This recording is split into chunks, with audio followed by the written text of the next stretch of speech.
Hi, welcome. My name is Andrew. This is So Sewn Knits. This is my new knitting podcast brought on by my friend here, Jill, from the Good Witch Knits podcast, who has highly recommended me to start this. Yeah, it's brought on by you. And also, I was going to say, brought on by me, Yeah. who was very interested when I was told that and said, yeah, actually, you're right. I want to do this. So, welcome to the first episode of So Sewn Knits. Again, my name is Andrew, and I am a knitter, sewer, and other fiber artist from Sacramento, California. And we're just gonna wing this first episode, you know? I was sort of imagining what I would want in a podcast. It's a lot of combinations of podcasts I already watch. I'm sure just like you, there are a lot of podcasts that are out there that you're really interested in. My favorites, of course, are Grocery Girls, that are one of my favorites. Knitting Vicariously is really good. Amy Florence, both from London area. I really love Hohi's journals that she puts out, and I love how they're very self-reflective, and she calls them a journal. Mm-hmm. And that's sort of what I was thinking for this podcast as well. It's just going to be me talking to you guys, and probably myself for a while, about my knitting and knitting experiences. And a la Knitting Vicariously, this is a friendly warning to you all. This is a swearing-friendly podcast. I love how she'll have that little intro, so if swearing's sort of not your thing, if drinking's sort of not your thing, just giving you a friendly warning right now before we get into the meat of this podcast. Okay. Again, this is my friend Jill from Good Witch Knits. Hey.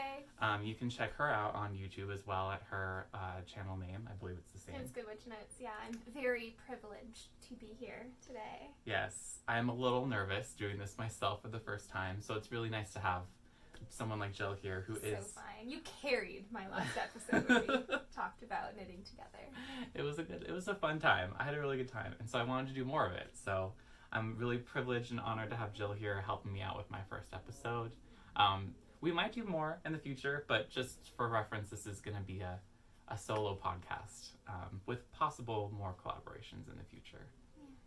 But thank you, Jill, for helping me out. I love how, looking at the viewfinder here, we're coordinating. Mm-hmm. We didn't even plan that. Yeah. Should we get into that first, or should we talk a little bit more about ourselves?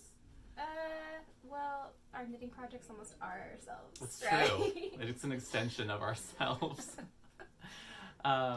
We'll briefly mention a little bit more. There is an episode of Good Witch Knits, if I haven't already mentioned, where Jill and I both talk about ourselves, our knitting history, our fiber story, and then also our friendship and how we met. So if you're really intrigued about the details of all those stories, definitely go over and check out that episode. But briefly, I'll just talk about sort of how I got into knitting. And the simplest way is my mom's a crocheter. She taught all of us kids how to crochet when I was about 8 or so. I suck at crocheting, like really bad. I still really can't crochet very well. I try. But that's how I got introduced to fiber and what a skein was and how to wind a ball of yarn and all those things. My mom always had a stash of Karen, Red Heart, Super Saver, all those. So I kind of was put around yarn all the time. And it wasn't until I was 18, 19, started college, where I started being more interested in knitting because I liked the fabric a bit better. And I really wanted to make my own hats because hats don't really fit me. Welcome to this giant head I have. Actually, fun story. So I went to go buy a helmet I got a bike and I got a helmet. Wear a helmet. Yes, especially in Sacramento. Not the best drivers. That's a different podcast. Anyway. So I went to go buy a helmet and the helmets in the stores don't fit me. The biggest size they had. He's like, you're gonna have to buy a specialty helmet. So smart. That's what All my that parents. brain. That's what my parents used to tell me to make me feel better. Of course, it's just a lot of skull. Really, it's not all brains. Thank God for that big head because he started knitting. It's true. That's the reason that I started knitting was because I wanted to make hats that fit me. And I think my first hat, I was a little overzealous. It was about this big, and it just slopped over my head. It's not that big. I know. Yeah, I was just like, make it as big as I can. Like, no, that didn't. And it was probably like this deep. So it just sort of like literally flopped over my head. But I got more interested and I started exploring more, like instantly, the first few months. And I found a local yarn store, the Urban Sheep, I found the name of it. Doesn't exist anymore, but The Urban Sheep, I love it. yeah, they were called the Urban Sheep in Modesto, California, and lots of really great ladies that told me about what different types of yarn were and needles that I would need and help me with maybe starting a scarf instead of sweaters. And I was like, whatever, lady. And I just busted out this lace shawl and was like, here you go. I'm more interested in doing these complicated things than just knit and purl. And, you know, they encouraged that. They were really great to knit with. Even as a 19-year-old boy, they were really interested in the fact that I wanted to knit. And they turned me on to this little-known website called Ravelry that was gaining popularity back then. And they were like, you should go on it. It's amazing. They have patterns everywhere. Do you know your number? Everyone was looking up their number. I did look it up. It's in the hundreds of thousands, but I want to say it was so like... many knitters. I know, even then. Because they started in 2006, 2005? Yeah, around then. And I joined in 2009, like March of 2009. So you have still a pretty low number, though. It was like 300,000, so it was still more than I thought, to be honest. Yeah. But yeah, I looked it up. It was you have to put in like a cheat code into your Ravelry main page. It was really weird, but I'm sure you can Google it if you're interested in finding your Ravelry number. But yeah, so that was about 10 years ago. I started knitting, 2009, literally. Whoa, that is 10 years ago. Yeah, I know, right? Isn't that weird? Oh, okay. I was a sophomore in college. Whoop. Oops. We should celebrate your 10-year anniversary. I did post on my Instagram about it. I feel so bad I didn't see that. No, it was in March. That's on algorithm. It was a picture of me knitting from like 2009. Oh no, I do remember that. Yeah. It was an old. I took it on an actual camera. That's how old it was. Good picture. Because I didn't have a cell phone You should look it camera. up. You should also follow Andrew on Instagram. Yes, you can find both content. of us on Instagram and Ravelry. I believe yours is consistent. Good Witch Knits. No, mine's Jillian J. Jackson on Ravelry. Good to know. But I should change it. If you want. Mine's not consistent. You can find me on Ravelry and on Instagram at Andrew1half or Andrew ONEHALF, all one word. And So Knits is my own little other title. And Jill, how did you start knitting? Where does that start? Just briefly. My grandma taught me when I was 8, because I was one of those kids that always wanted some kind of project. She's like, here, take these needles, go in the corner. She also knit. And then I got really into it right after graduating, mostly to deal with some mental health stuff, but kind of like Andrew, I don't do anything half-assed. I went in and was like, I'm going to knit a pair of socks, and they're going to be like real socks. I don't want chunky yarn. Oh, yeah, I know. And so I knit them, and the project took like a year. But after you finish socks, you're pretty much set for knitting. You know how to do everything. Yeah, like basic construction, knit, purl, increase, decrease. Yeah. In the round flat. And the project that the folks at the knitting store gave me, you actually took a gauge swatch and then figured out your sock pattern based off of measuring your foot. It was a very complicated pattern. Yeah. So they didn't exactly fit, Eric, because my gauge changed throughout the project. They were back when I knit for other people. Oh, aren't those the days, right? Oh, yeah. Remember that. I still do it sometimes because I'm just not, I'm not very smart. You're a kind human. I'm nice but not smart. Exclusively myself. That's it. I need to be more like that, to be honest. Sometimes Just honest with babies are different. Babies didn't do anything to me, and so babies get knit stuff because they're innocent and great and they look cute. So I should work on that. it's also a little for me. They are so cute. But yeah, that's how I got into it. And then I met Andrew at a bar and demanded that we hang out and knit. And we've been friends ever since. She forced me into being friends with her, and then it worked out. Because that's actually what I need in life, to be honest. I don't think she knew that.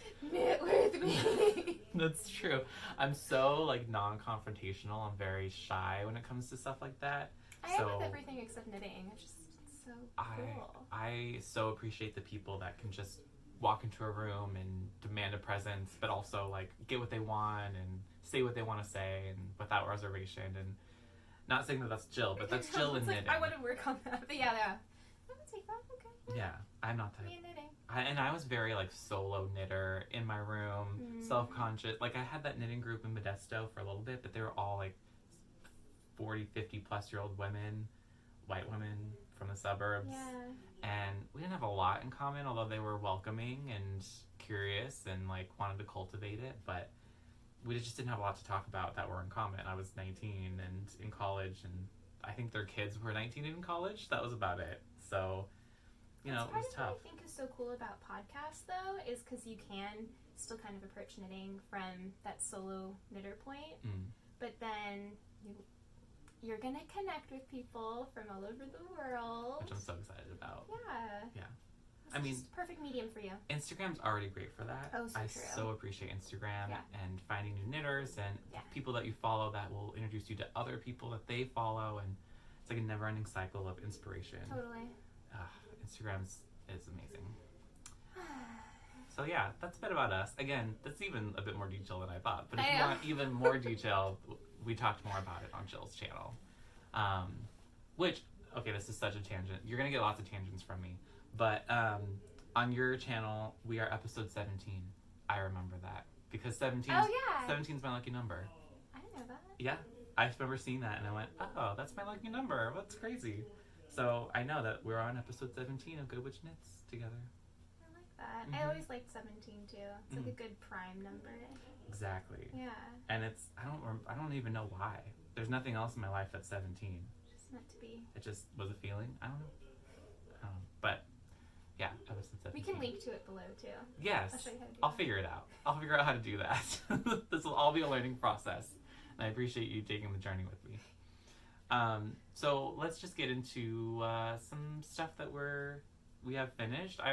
First episode, lots to show and introduce, but we'll start small. And we can start with what we're wearing. Oh yeah. So, oh yeah. Yeah, that's the easiest one. We both need what we're wearing. Also, it's hot, so I want to take it off. I can't take mine off. Oh, right. It'll be a little... Well, yours is also... It'll be a different kind of podcast. Yours is also short-sleeved. Yeah. And deep V. It is. Mine's There is a lot of air going on. At least you have that. Yeah. So I'm going to talk about mine first, because I'm selfish. It is your podcast.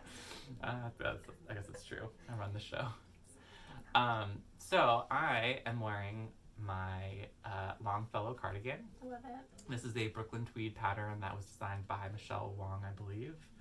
And it is actually knit in Knit Picks. This is, I believe it's wool of the Andes. But it's their no, it's Palette is the fingering weight yarn that they sell. Oh, nice. Palette.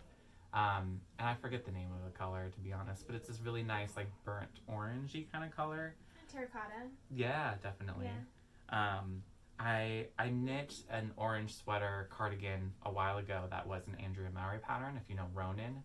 And if you know anything about Ronin, it is not at all what this is. It's like this big, oversized, like you sit at home and lounge in it kind of sweater. And I wanted something I could wear to the office, and it was more of like a wardrobe staple. So I found this pattern, and I was like, yes, I love it. It's a great men's pattern. And it was really, obviously, the Brooklyn tweed and Michelle Wong. It's very well constructed. And then I have these little buttons that I have on it. I don't know if you can see this at all. Did you get those at Stitches? I got these at Stitches West in February. They are from this button store that was like a button booth that was a lot of... So fun to go through those buttons. It was amazing. They had a lot of like vintagey kind of buttons. And if you wanted to get buttons that were from old military uniforms and stuff, firefighter uniforms, cool. They were amazing. Those were a bit more expensive. But, and you know, it was only a few. I didn't know what to do with like one or two military buttons. Mm-hmm. But I got this set from them, and they're really cool. They're like gold colored. Woven. Woven, and they're the kind that kind of stick out, so easy to button there. And great, also, if anything, the buttonhole construction on this thing was something I'd never done. So easy, super strong and sturdy. Like, that's one of my favorite things, besides there's little pockets on the front that you can barely see, which is what I want, you know? It's not super bulky or anything.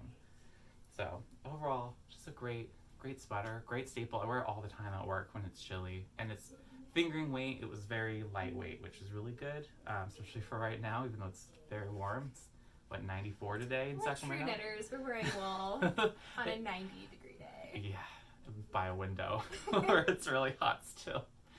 But yeah, this is a really great staple in my wardrobe, and even though it's Knit Picks, you know, like I have some really great Knit Pick sweaters that look great, and everyone's like, whoa, really, Knit Picks? But yeah, really affordable sweater. So I think it was maybe $50 with the yarn.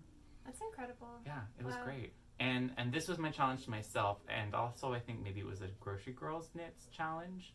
Yeah, it was. In January, they challenged everybody to knit a sweater in the month of January, and I, just like in true fashion back in the day in Modesto, I went balls to the wall and just said, you know what, I'm just gonna knit this whole fucking sweater in like a month. Fingering weight cardigan. And it was knit pearl and everything, but it is also seamed. Yeah. Which I don't have a problem with seaming. I know some people do. I actually kind of like the magic of like setting in a sleeve. Because you like sewing. I do like sewing. Welcome to So Sewn Knits. Yeah, I think it helps that I have that sewing background a little bit too. I'm not like a sewist in the way that like I was trained or anything, but I do have like some of experience. So yeah, so all seamed, fingering weight, knit from literally January 1st I cast on to January 31st is when it was done blocking.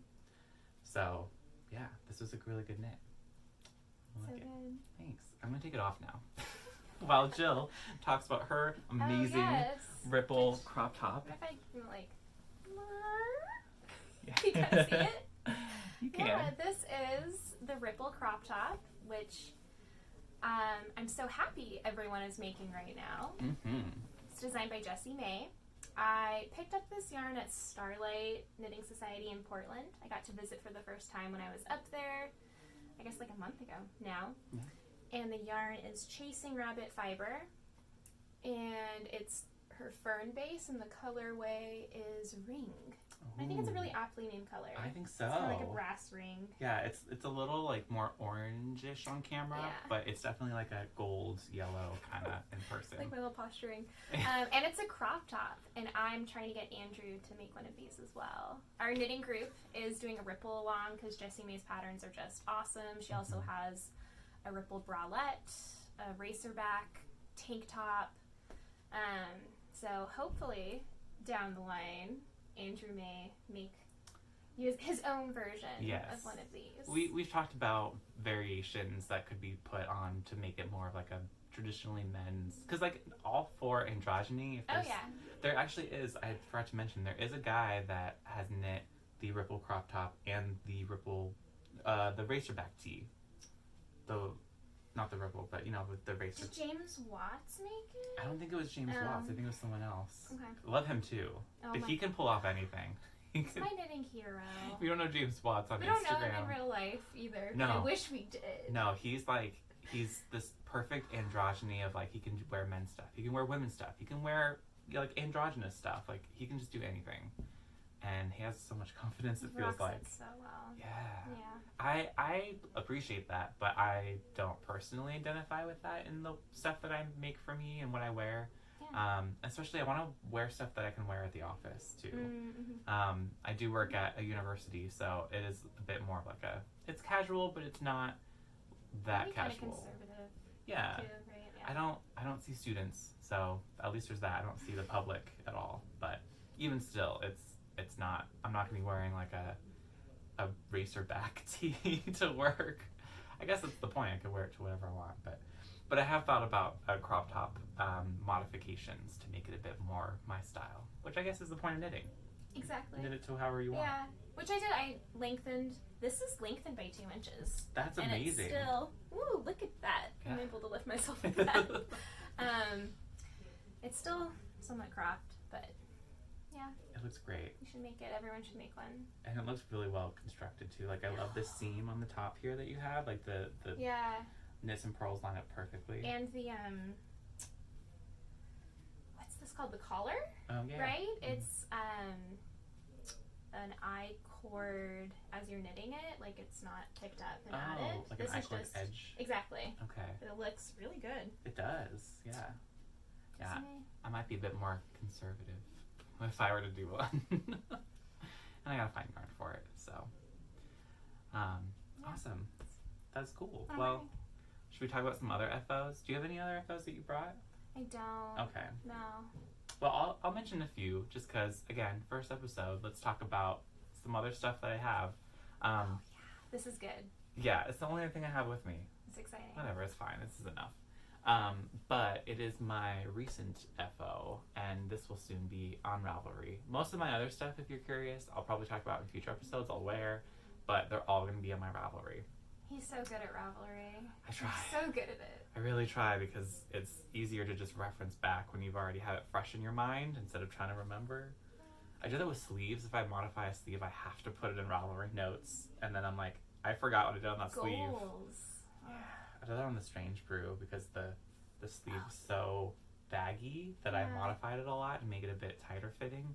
And I was like, I don't remember what I did. Was it every 18th row? 17th row? I don't know. Anyway, so this is my most recent FO. This is, again, a nice wardrobe staple, office appropriate. It is my Rockland Crewneck sweater. And this is from Harrisville Designs. They are a mill in Vermont, I believe. And they're the mill that does Brooklyn Tweed's yarn. So they also have some patterns, apparently, that they put out. I forget the name of the designer, but I know it's a guy. And that's about it. But I'll probably put that information. I'll start making some show notes. So I'll put all that information there as well. But again, Harrisville Designs, it's the Rockland Crewneck sweater. And I will just say there are a couple mistakes in the yoke construction, but all that is in my notes in Ravelry.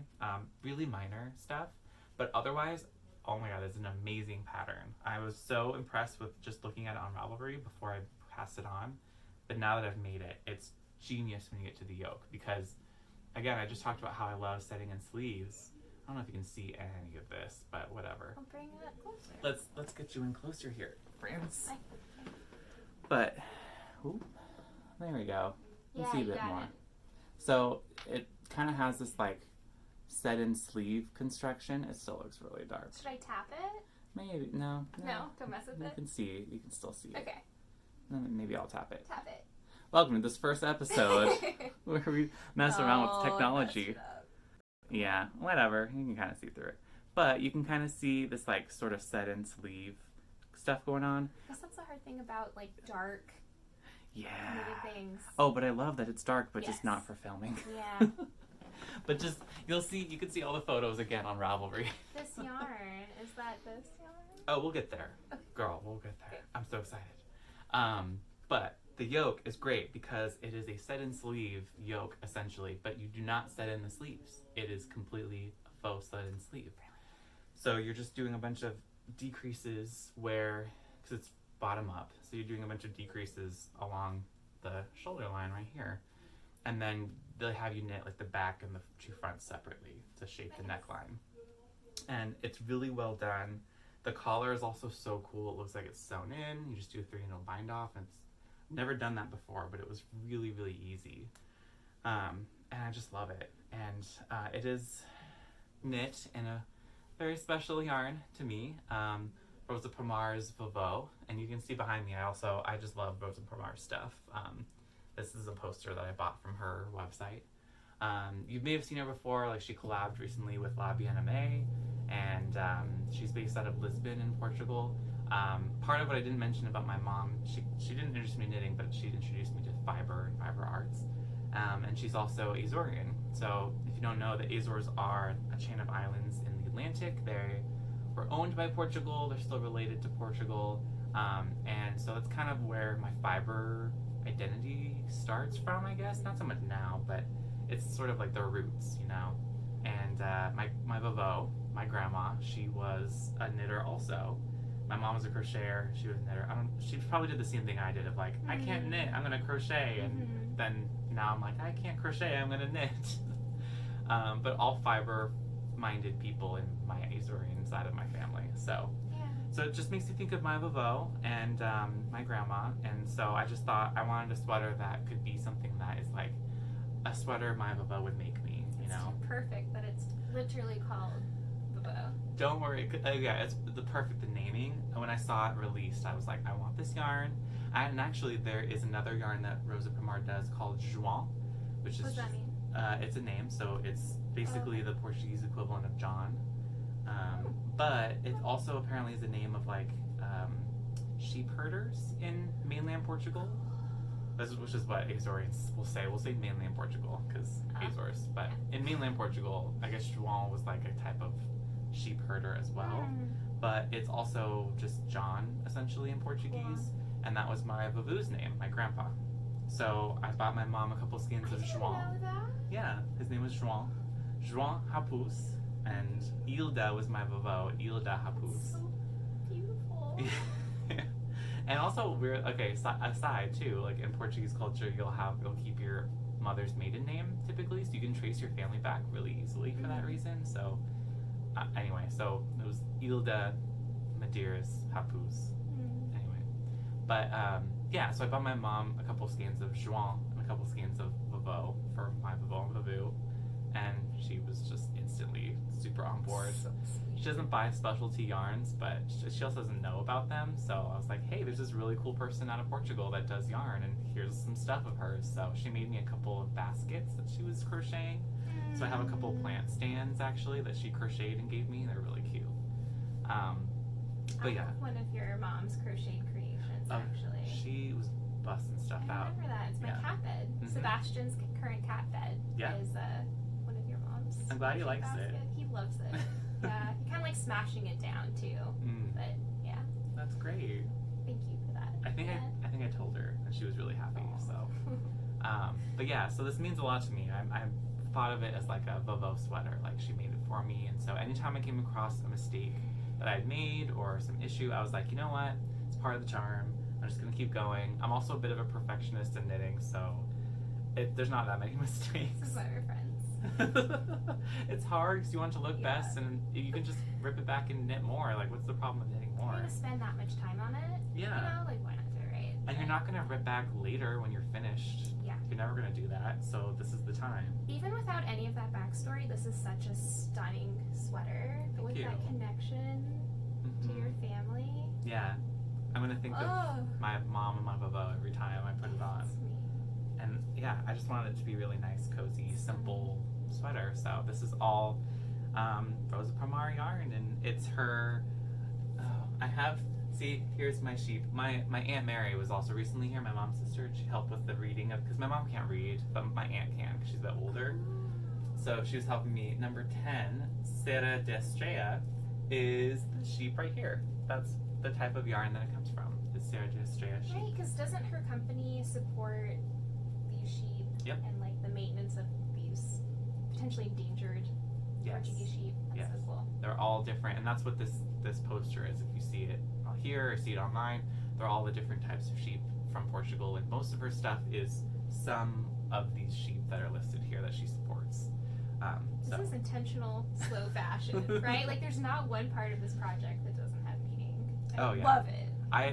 I'm all about that too. Like I've been telling people at work, because sometimes they'll ask me like, oh, did you make that sweater? Because I wasn't sure, which is a great compliment. But I'm also telling people, you know, I'm also intentionally phasing out all of my store-bought sweaters, because if I can make my own and make it high quality and make it the way I want and the fit I want, then why would I buy a sweater? Like, I mean, personally, it just doesn't make sense. So I'm slowly starting to do that and like phasing all those out. Totally. Having stuff like this. Yeah. So this is my biggest FO. It's still a little damp, but it's mostly I wasn't done. sure if we're gonna say that or not. I'm like, I'm fondling it, and it is a little damp, but I love it. Got some ends to trim. So, but otherwise, I'm excited to wear it. It smells really good too. I know, because it's freshly off the blocking I mats. love that smell. My husband Eric, I don't know how we're still married because he can't stand the smell of wet wool that's drying, and I'm like, oh, give it to me. No, yeah. Right? It's the best smell in the world. Especially this is, again, it's sheepy wool. Like, that's the thing too, is that it's got a bit of a bite to it, if I can be honest. Yeah. Especially before I blocked it, it was like Not like a baby. No, it's not. Yeah. It's not cashmere soft or anything like that, or even merino soft, but it is a nice rustic wool. It's bloomed definitely though since you've blocked it. Oh yeah, it softens up, and it'll get softer the more you wash it and wear it. So I'm excited for that first wear. Well done. Thanks. I'm really jazzed. Just gonna put you back over here. That's really it. I probably have more I could showcase, but I feel like with the two of us talking, it could go on forever, to be honest. So more FOs in future episodes if you're more curious about what I've made.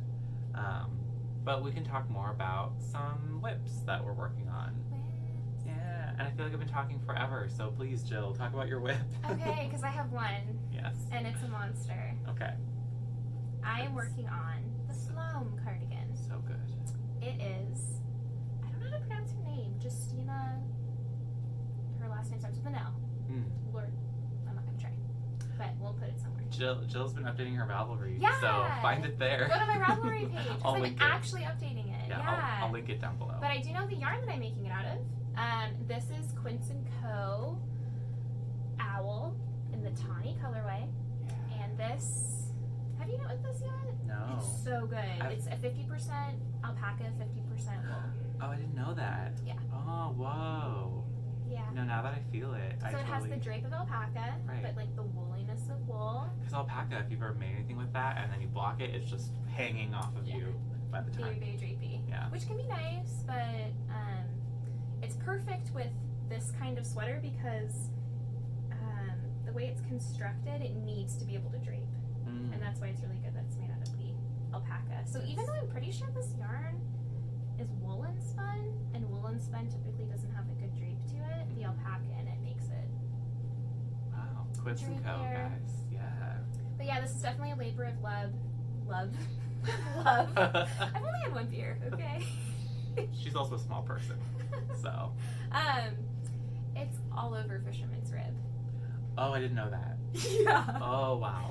That's why it has given me carpal tunnel. So the sleeves too are Fisherman's Rib? Actually, no, the sleeves are just ribbed. Okay. So that's not as bad. And the sleeves are going so fast. I did all this last night while watching the second episode of Stranger Things. Have you watched it yet? No, I don't. I've never watched any of Stranger Things.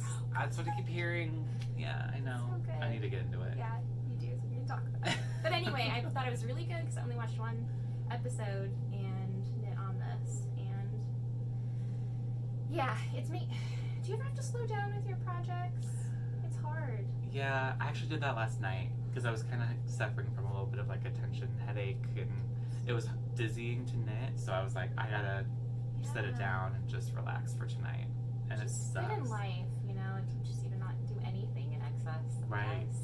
Right. Or, you know, anything with your arms, your wrists, like if you just get pained, it's always good to take those as, you know, reminders to. And do these Calm stretches. down. We have a physical therapist in our knitting group who teaches us stretches. You can do this, Yeah. right? I know. She's very helpful with that stuff. She was the first one to respond to my Instagram about tension headaches. Oh, yeah, I saw that. I was like, oh, I'm sorry, but I have no idea what to do. Don't worry, she got us. Good. She knows.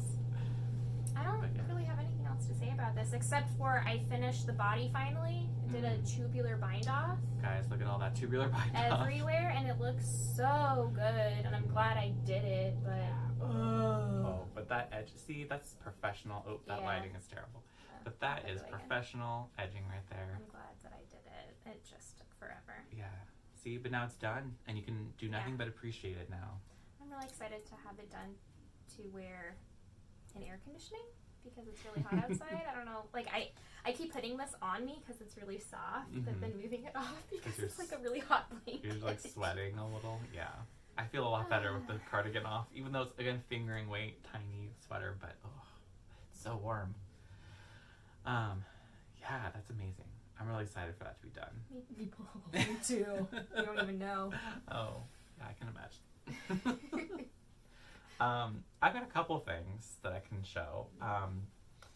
I will show, well, I'll show this a little bit later, but what's in it first is kind of exciting. I haven't busted this out in a long time. Oh yeah. But again, I was on a bit of a Rosa Pomar hype, to be honest. So this is more of Rosa Pomar's yarn. This is just a little sock that I'm knitting. Again, very, very rustic. This is her Mondim. No. Yeah, I think so. Is it? Yes, Mondim. I don't know why I was thinking something else. But this is Mondim by Rosa Pomar. It's a sock yarn. Again, very rustic, very woolly. This is, I love it because she does just numbers for her colors. So this is the color 202 in Mondim. And it's this great like orange blue combination. I couldn't get it to stripe the way I wanted, but again, I just kind of took it in the same vein of my Bobo sweater, and I was like, it's just going to stripe the way it's going to stripe. I like how it's turning out. It's a lot better than before, that's for sure. Okay. I think I had to go down. I usually knit my socks in like a US 1. Do you normally use these 9-inch circulars? Yes, I am. How did I not know we were fellow 9-inch circular knitters? I don't know, but I'm a 9-inch circular like 9-inch circular slut. Let's be honest. Like, I love me a good 9-inch circ. Even though I've got giant hands, like you think I would hate it, but no. It's just the best. You can just go around. You don't have to do and around. anything. You're just knitting. I am a begrudging lover of Magic Loop. I don't love that I love Magic Loop, but not for socks. Socks I for sure 9-inch all the way, but for the longest time. Especially vanilla. Which is totally like with this color, you don't want to do any texture. At least me, I don't want to do any texture to it. I want the color to shine. So, and this will be the first sock that, actually the first time I've done a tubular cast on. We're gonna see how that works out. That's my go-to now. I know it's extra work, but I just love it. And Jill has inspired me to do a cut and heel. So I'm just gonna go round and round and round and finish a toe. The trick is actually doing it. I never come like I just keep knitting tubes. I might have a tube for a long time. We'll see. I mean, this is all I have of just the first sock, so and I haven't knit on it in a while. You'll do it. You're good at finishing stuff. Yeah, I try. I try not to have too many whips at a time. Yeah. Because then I just get overloaded and I don't know what to knit on. But this will probably knit. We're going next week on vacation to Wisconsin, so to camp. So this is perfect camping knitting for sure. Because it's just vanilla and on 9-inch circular, so it'll go super fast. So yeah, that's super nice, super exciting. More Rosa Pomar goodness. But again, I needed a bit of a break from Rosa Pomar. Love you, but it's nice to have other like indie dyed stuff to knit on. So the only other thing I have is this guy, which is Brioche. Making me want to make that. It's actually really cool. Like, I'm really pumped for it. I don't know if you can see it. It might be too far away, but do you want me to hold it up? Sure. If you would I'll like. be your model. Thank you. So this is. Well, it doesn't. There we go. Perfect. I can see you too. Hi. This is the Briochealicious from Andrea Mowry. I would say that I'm a bit of a brioche expert. It's kind of weird to call yourself that. I would call you that. But I've done a lot of. You should teach a class. I would love that. Oh my god. Like, I want to get our local yarn store to have me teach one of those classes. Do that. But I've knit a lot of like Leslie Ann Robinson, Knit Graffiti stuff. I've test knitted a lot of her stuff. So I do love me some brioche. This is where I am insane, and this is a gift for a coworker that I'm only charging her the yarn, and that's it. Too nice. So this is gonna be for her. Again, I like stuff with meaning, I guess. This is gonna be for her trip to Scotland. She lived in London for a little over a year, and she's going back to Scotland, to the UK for the first time since, what was that, like early 2000s? And she's really jazzed. And so this is one of the skeins, the green kind of speckle color, is Destination Yarn. Yeah. I'm excited about this. So this is from Destination Yarn. A big ball of I know, yarn. right? She's generous. And she had a collection of Scotland yarn, and I saw her again at Stitches West, but I bought this later online. So this is the Eileen Donnan Castle, something like that. I've got the ball tag right here. Good. I'm trying. I was right. Eileen Donnan Castle from her Scotland collection of yarn. And if you don't know Destination Yarn, she's really cool. All of her stuff is themed based off of locations around the world, a lot of times across the US.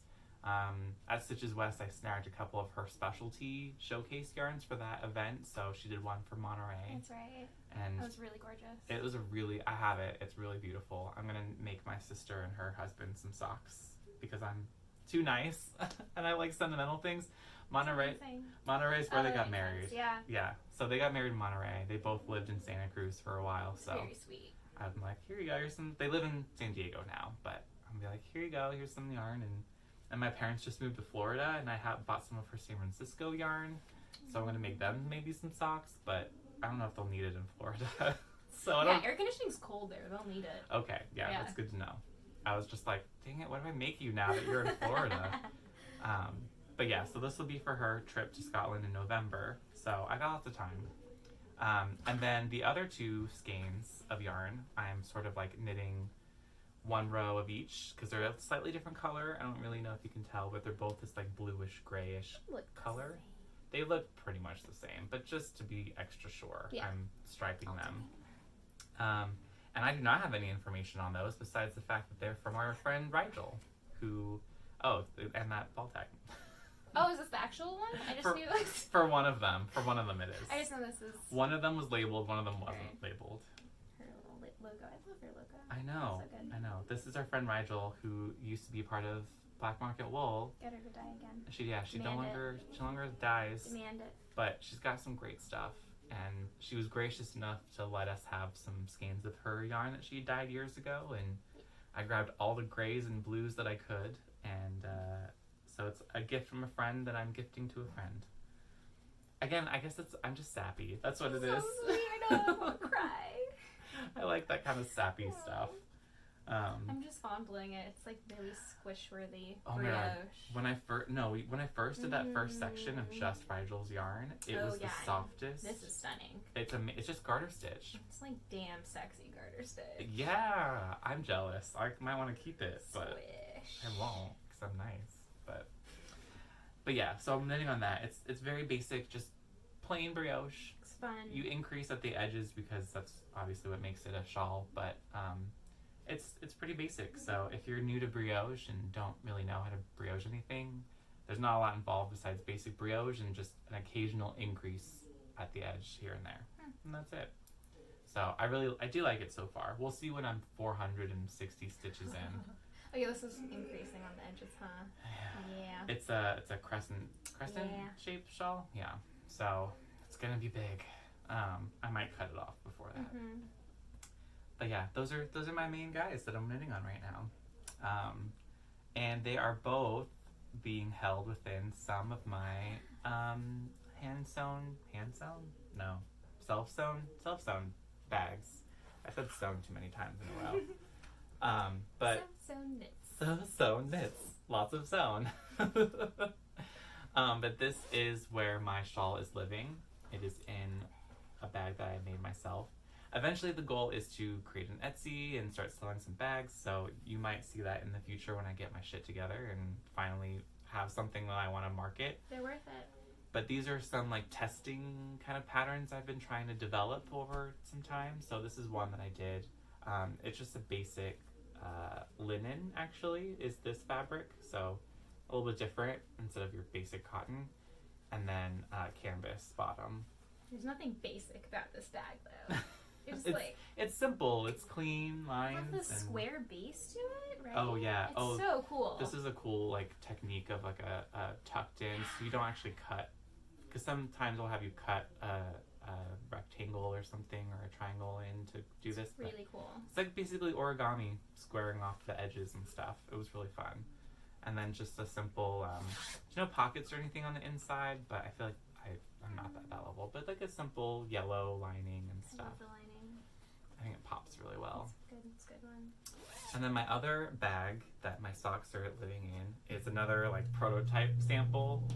This I did do a proper squared off edge because again I've just been trying things out.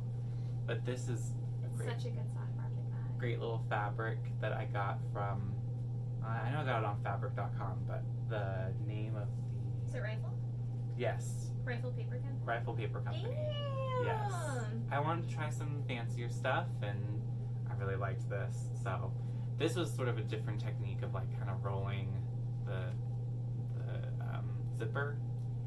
I don't love it, but I'm trying things out, and once I have something I love, and you want to buy some things maybe, then I might start an Etsy and start selling them there. So let me know if you're at all interested in something like this or something like this. We'll see.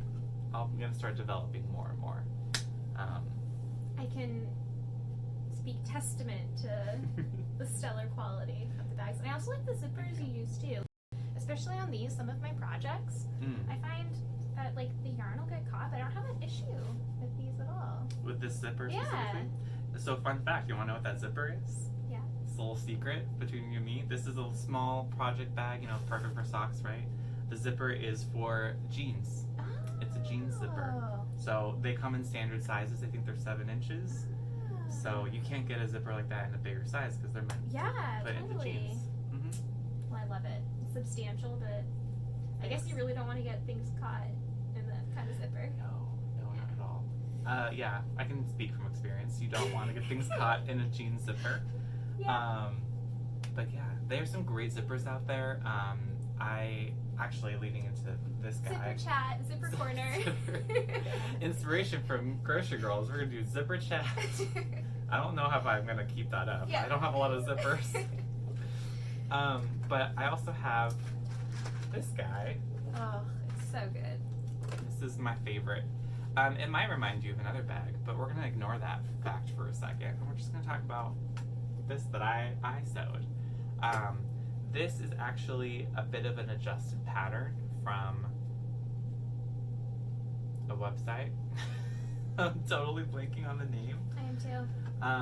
But they do a lot of sewing patterns of different types of stuff, and a lot of them are knitting related sewing patterns.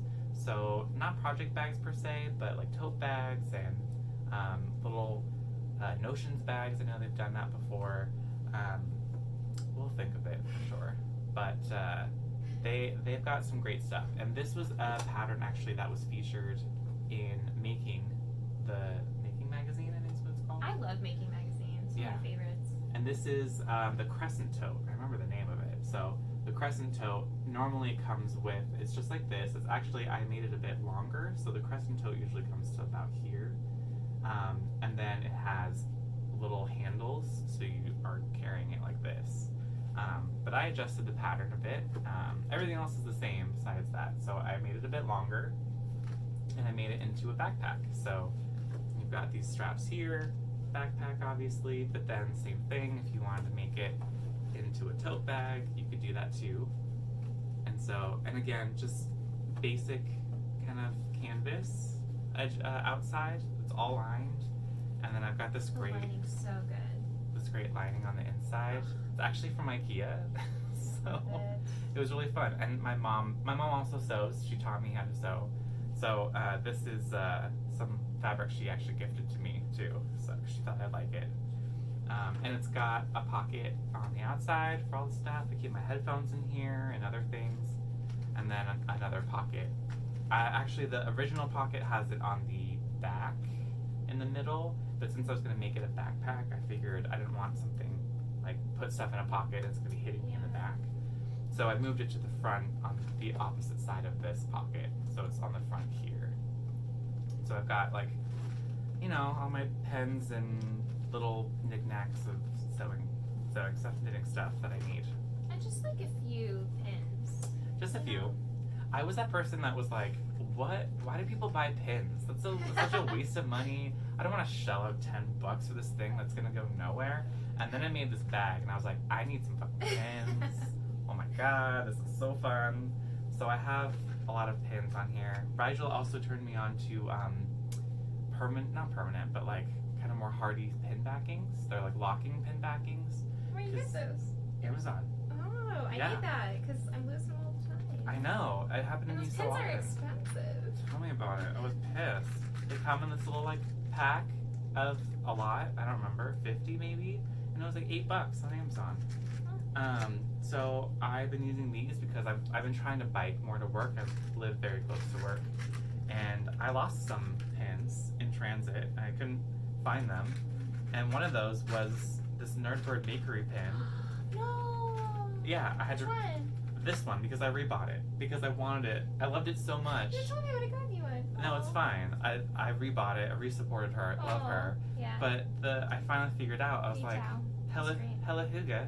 You love some of her stuff. You've maybe seen that. But I was like, I need that. I can't not have it. I'm gonna buy it again. So, but yeah, pins are great. Pins are really fun.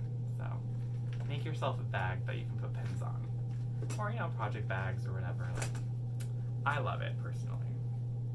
So, this I think is really the thing that got me back into sewing bags, because I love bag designers and bag sewers, but I'm also a sewist, so I was like, why not make my own? And then I started making more and giving them away, and I was like, why don't I just start selling these? So I'm still not there yet. I need to figure more things out, but it's something on the horizon for sure. So, yeah, I really enjoyed that. I've really enjoyed this. Yeah, this has been fun. I don't really know how to end this, but it's been a good chat. And there's definitely going to be more to come without Jill, sorry. But if you want to see more of Jill, you can see her more on her podcast, Good Witch Knits. I will link that down below with all of her patterns. And if you want to see more of me, make sure that you subscribe here and keep checking me out. And you'll see more of me solo next time. And some stuff that I'm working on. It might not be until I come back from vacation, so it might be a little while.